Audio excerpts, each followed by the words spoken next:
স্বাগত বন্ধুরা। মিনুর গপ্পসপ্পর আসরে আজ শোনাব রবীন্দ্রনাথ ঠাকুর রচিত তারাপ্রসন্নের কীর্তি গল্পটি। লেখক জাতির প্রকৃতি অনুসারে তারাপ্রসন্ন কিছু লাজুক এবং মুখচোরা ছিলেন। লোকের কাছে বাহির হইতে গেলে তাহার সর্বনাশ উপস্থিত হইত। ঘরে বসিয়া কলম চালাইয়া তাহার দৃষ্টিশক্তি ক্ষীণ, পিঠ একটু কুজা, সংসারের অভিজ্ঞতা অতি অল্প। লৌকিকতার বাধিবোল সকল সহজে তাহার মুখে আসিত না। এই জন্য গৃহ দুর্গের বাহিরে তিনি আপনাকে কিছুতেই নিরাপদ মনে করিতেন না। লোকেও তাহাকে একটা উজবুক রকমের মনে করিত, এবং লোকেরও দোষ দেয়া যায় না। মনে করো, প্রথম পরিচয়ে একটি পরম ভদ্রলোক উচ্ছ্বসিত কণ্ঠে তারাপ্রসন্নকে বলিলেন, মহাশয়ের সহিত সাক্ষাৎ হয়ে যে কি পর্যন্ত আনন্দ লাভ করা গেল তা এক মুখে বলতে পারিনে। তারাপ্রসন্ন নিরুত্তর হইয়া নিজের দক্ষিণ করতল বিশেষ মনোযোগপূর্বক নিরীক্ষণ করিতে লাগিলেন।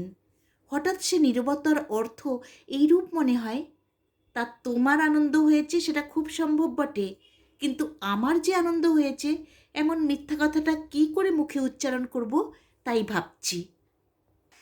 মধ্যাহ্ন ভোজের নিমন্ত্রণ করিয়া লক্ষপতি গৃহস্বামী যখন সায়াহ্নের প্রাক্কালে পরিবেশন করিতে আরম্ভ করেন এবং মধ্যে মধ্যে বিনীত কাকুতি সহকারে ভোজ্য সামগ্রীর অকুঞ্চিত কারত্ব সম্বন্ধে তারাপ্রসন্নকে সম্বোধনপূর্বক বলতে থাকেন, এ কিছুই না, অতি যৎসামান্য, দরিদ্রের ফুৎকুরা, বিদুরের আয়োজন, মহাশয়কে কেবলই কষ্ট দেয়া।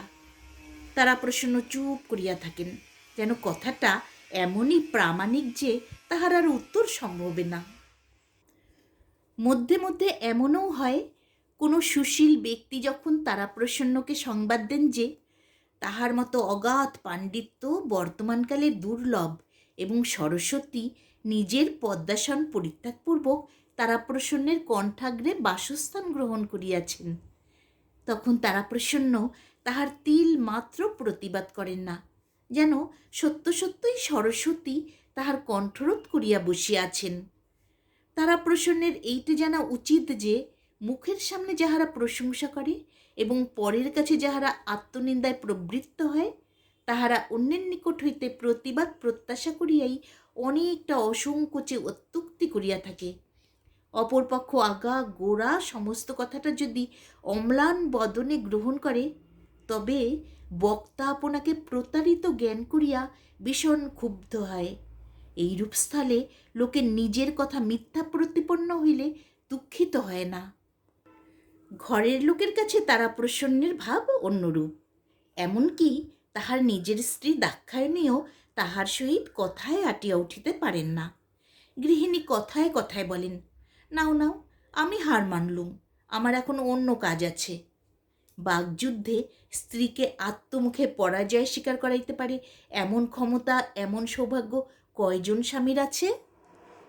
তারাপ্রসন্নের দিন বেশ কাটিয়া যাইতেছে। দাক্ষায়ণীর দৃঢ় বিশ্বাস, বিদ্যা বুদ্ধি ক্ষমতায় তাহার স্বামীর সমতুল্য কেহ নাই, এবং সে কথা তিনি প্রকাশ করিয়া বলিতেও কুণ্ঠিত হইতেন না। শুনিয়া তারাপ্রসন্ন বলিতেন, তোমার একটি বই স্বামী নাই, তুলনা কাহার সহিত করিবে? শুনিয়া দাক্ষায়ণী ভারী রাগ করিতেন। দাক্ষায়ণীর কেবল একটা এই মনস্তাপ ছিল যে তাহার স্বামীর অসাধারণ ক্ষমতা বাহিরে প্রকাশ হয় না। স্বামীর সে সম্বন্ধে কিছুমাত্র চেষ্টা নাই। তারাপ্রসন্ন যাহা লিখিতেন তাহা ছাপাইতেন না।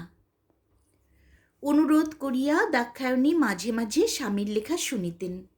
যতই না বুঝিতেন ততই আশ্চর্য হইয়া যাইতেন। তিনি কৃত্তিবাসের রামায়ণ, কাশিদাসের মহাভারত, কবি কঙ্কনচণ্ডী পড়িয়াছেন এবং কথকথাও শুনিয়াছেন। সে সমস্তই জলের মতো বোঝা যায়, এমনকি নিরক্ষর লোকেও অনায়াসে বুঝিতে পারে, কিন্তু তাহার স্বামীর মতো এমন সম্পূর্ণ দুর্বোধ হইবার আশ্চর্য ক্ষমতা তিনি ইতিপূর্বে কোথাও দেখেন নাই। তিনি মনে মনে কল্পনা করিতেন, এই বই যখন ছাপানো হইবে এবং কেহ এক অক্ষর বুঝিতে পারিবে না, তখন দেশ শুদ্ধ লোক বিস্ময়ে কিরূপ অভিভূত হইয়া যাইবে। সহস্র বার করিয়া স্বামীকে বলিতেন, এইসব লেখা ছাপাও। স্বামী বলিতেন, বই ছাপানো সম্বন্ধে ভগবান মনু স্বয়ং বলে গেছেন, প্রবৃত্তির রেশা ভূতানাং নিবৃত্ত স্তূপা ফলা। তারা প্রসন্নের 4টি সন্তান, 4ই কন্যা। দাক্ষায়ণী মনে করিতেন সেটা গর্ভধারিণীরই অক্ষমতা। এই জন্য তিনি আপনাকে প্রতিভাসম্পন্ন স্বামীর অত্যন্ত অযোগ্য স্ত্রী মনে করিতেন। যে স্বামী কথায় কথায় এমন সকল দুরূহ গ্রন্থ রচনা করেন, তাহার স্ত্রীর গর্ভে কন্যা বই আর সন্তান হয় না, স্ত্রীর পক্ষে এমন অপুটতার পরিচয় আর কি দিব? প্রথম কন্যাটি যখন পিতার বক্ষের কাছ পর্যন্ত বাড়িয়া উঠিল, যখন তারা প্রসন্নের নিশ্চিন্ত ভাব ঘুচিয়া গেল, তখন তাহার স্মরণ হইল একে একে 4টি কন্যারই বিবাহ দিতে হইবে এবং সেজন্য বিস্তর অর্থের প্রয়োজন। গৃহিণী অত্যন্ত নিশ্চিন্ত মুখে বলিলেন, তুমি যদি একবার একটুখানি মন দাও, তাহা হইলে ভাবনা কিছুই নাই। তারা প্রসন্ন কিঞ্চিত ব্যগ্রভাবে বলিলেন, সত্য নাকি? আচ্ছা বলো দেখি, কি করিতে হইবে? দাক্ষায়ণী সংশয়শূন্য নিরুদ্বিগ্নভাবে বলিলেন, কলিকাতায় চলো, তোমার বইগুলো ছাপাও, 5 জন লোকে তোমাকে জানুক, তারপরে দেখো দেখি টাকা আপনি আসে কিনা। স্ত্রীর আশ্বাসে তারা প্রসন্ন ক্রমে আশ্বাস লাভ করিতে লাগিলেন এবং মনে প্রত্যয় হইল তিনি ইস্তক নাগাদ বসিয়া বসিয়া যত লিখিয়াছেন, তাহাতে পারা শুদ্ধ লোকের কন্যাদায় মোচন হইয়া যাইবে। এখন কলিকাতায় যাইবার সময় ভারী গোল পড়িয়া গেল। দাক্ষায়ণী তাহার নিরুপায় নিঃসহায় সযত্ন পালিত স্বামীটিকে কিছুতেই একলা ছাড়িয়া দিতে পারেন না। তাহাকে খাওয়াইয়া পড়াইয়া নিত্য নৈমিত্তিক কর্তব্য স্মরণ করাইয়া সংসারের বিবিধ উপদ্রব হইতে কে রক্ষা করিবে? কিন্তু অনভিজ্ঞ স্বামীও অপরিচিত বিদেশে স্ত্রীকন্যা সঙ্গে করিয়া লইয়া যাইতে অত্যন্ত ভীত ও অসম্মত। অবশেষে দাক্ষায়ণী পাড়ার একটি চতুর লোককে স্বামীর নিত্য অভ্যাস সম্বন্ধে সহস্র উপদেশ দিয়া আপনার পদে নিযুক্ত করিয়া দিলেন এবং স্বামীকে অনেক মাথার দিব্য অনেক মাদুলি তাগায় আচ্ছন্ন করিয়া বিদেশে রওনা করিয়া দিলেন এবং ঘরে আছাড় খাইয়া কাঁদিতে লাগিলেন। কলিকাতায় আসিয়া তারা প্রসন্ন তাহার চতুর সঙ্গীর সাহায্যে বেদান্ত প্রভাকর প্রকাশ করিলেন। দাক্ষায়ণীর গহনা বন্ধক রাখিয়া যে টাকা কটি পাইয়াছিলেন, তাহার অধিকাংশই খরচ হইয়া গেল। বিক্রয়ের জন্য বহির্দোকানে এবং সমালোচনার জন্য দেশের ছোট বড় সমস্ত সম্পাদকের নিকট বেদান্ত প্রভাকর পাঠাইয়া দিলেন। ডাকযোগে গৃহিণীকেও একখানা বই রেজিস্ট্রারি করিয়া পাঠাইলেন। আশঙ্কা ছিল পাছে ডাকওয়ালারা পথের মধ্য হইতে চুরি করিয়া লয়। গৃহিণী যেদিন ছাপার বইয়ের উপরের পৃষ্ঠায় ছাপার অক্ষরে তাহার স্বামীর নাম দেখিলেন, সেদিন পাড়ার সকল মেয়েকে নিমন্ত্রণ করিয়া খাওয়াইলেন। যেখানে সকলে আসিয়া বসিবার কথা, সেইখানে বইটা ফেলিয়া রাখিলেন। সকলে আসিয়া বসিলে উচ্চৈস্বরে বলিলেন, ও মা, বইটা ওখানে কে ফেলে রেখেছে? অন্নদা, বইটা দাও না ভাই, তুলে রাখি। উহাদের মধ্যে অন্নদা পড়িতে জানে। বইটা কুলঙ্গির উপর তুলিয়া রাখিলেন। মুহূর্ত পরে একটা জিনিস পাড়িতে গিয়া ফেলিয়া দিলেন। তারপরে নিজের বড় মেয়েকে সম্বোধন করিয়া বলিলেন, শশী, বাবার বই পড়তে ইচ্ছে হয়েছে বুঝি? তো নে না মা, পড় না, তাতে লজ্জা কি? বাবার বহির প্রতি শশীর কিছুমাত্র আগ্রহ ছিল না। কিছুক্ষণ পরেই তাহাকে ভৎসনা করিয়া বলিলেন, ছি মা, বাবার বই অমন করে নষ্ট করতে নেই, তোমার কমলা দিদির হাতে দাও, উনি ওই আলমারির মাথায় তুলে রাখবেন। বহির যদি কিছুমাত্র চেতনা থাকিত, তাহা হইলে সেই একদিনের উৎপীড়নে বেদান্তের প্রাণান্ত পরিচ্ছেদ হইত।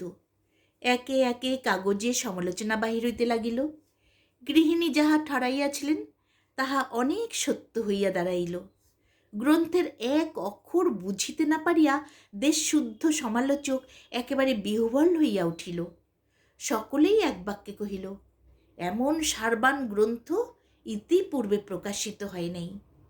যে সকল সমালোচক রেনল্ডসের লন্ডনের রহস্যের বাংলা অনুবাদ ছাড়া আর কোনো বই স্পর্শ করিতে পারে না, তাহারা অত্যন্ত উৎসাহের সহিত লিখিল, দেশের ঝুরি ঝুরি নাটক নোবেলের পরিবর্তে যদি এই দুই একখানি গ্রন্থ মধ্যে মধ্যে বাহির হয়, তবে বঙ্গসাহিত্য বাস্তবিকই পাঠ্য হয়।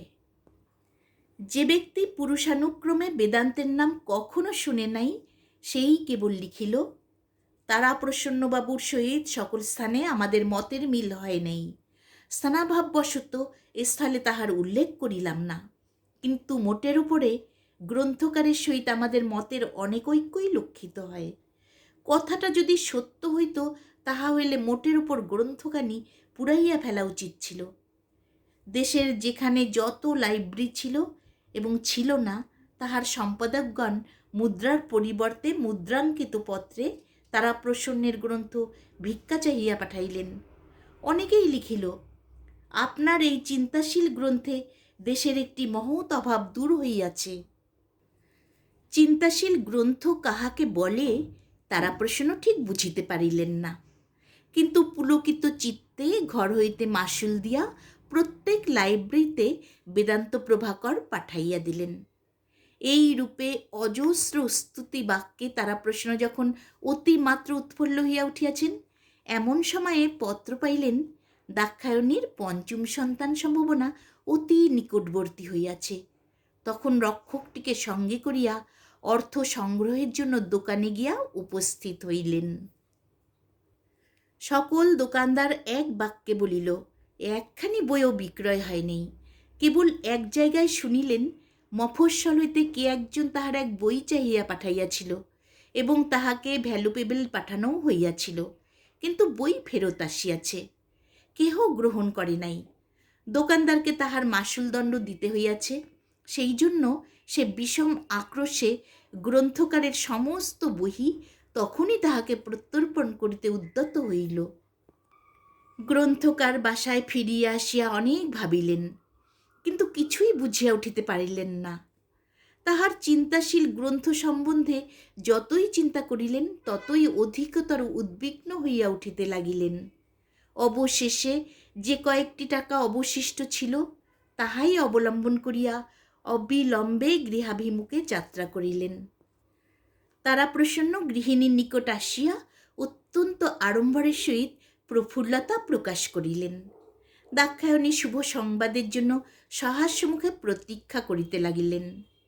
যখন তারাপ্রসন্ন একখানি গৌর বার্তাবহ আনিয়া গৃহিণীর ক্রোড়ে মেলিয়া দিলেন, পাঠ করিয়া তিনি মনে মনে সম্পাদকের অক্ষয় ধনপুত্র কামনা করিলেন এবং তাহার লেখনীর মুখে মানসিক পুষ্পচন্দন অর্ঘ্য উপহার দিলেন। পাঠ সমাপন করিয়া আবার স্বামীর মুখের দিকে চাহিলেন। স্বামী তখন নবপ্রভাত আনিয়া খুলিয়া দিলেন।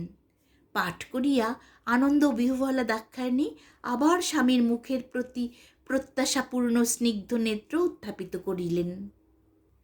তখন তারাপ্রসন্ন একখণ্ড যুগান্তর বাহির করিলেন। তাহার পর ভারত ভাগ্যচক্র, তাহার পর শুভ জাগরণ, তাহার পর অরুণালোক, তাহার পর সংবাদ তরঙ্গভঙ্গ, তাহার পর আশা আগমনী উচ্ছ্বাস, পুষ্পমঞ্জুরি, সহচরী, সীতা গেজেট, অহল্যা লাইব্রেরি প্রকাশিকা, ললিত সমাচার, কোটাল, বিশ্ববিচারক, লাবণ্য লতিকা। হাসিতে হাসিতে গৃহিণীর আনন্দশ্রু পড়িতে লাগিল। চোখ মুছিয়া আর একবার স্বামীর কীর্তিরশ্মি সমুজ্জ্বল মুখের দিকে চাহিলেন। স্বামী বলিলেন, এখনো অনেক কাগজ বাকি আছে। দাক্ষায়ণী বলিলেন, সে বিকালে দেখিব, এখন অন্য খবর কি বলো। তারাপ্রসন্ন বলিলেন, এবার কলিকাতায় গিয়া শুনিয়া আসিলাম, লাট সাহেবের মেম একখানা বই বাহির করিয়াছে, কিন্তু তাহাতে বেদান্ত প্রভাকরের কোনো উল্লেখ করে নাই। দাক্ষায়ণী বলিলেন, আহা, ও সব কথা নয়, আর কি আনলে বলো না। তারাপ্রসন্ন বলিলেন, কতকগুলো চিঠি আছে। তখন দাক্ষায়ণী স্পষ্ট করিয়া বলিলেন, টাকা কত আনলে?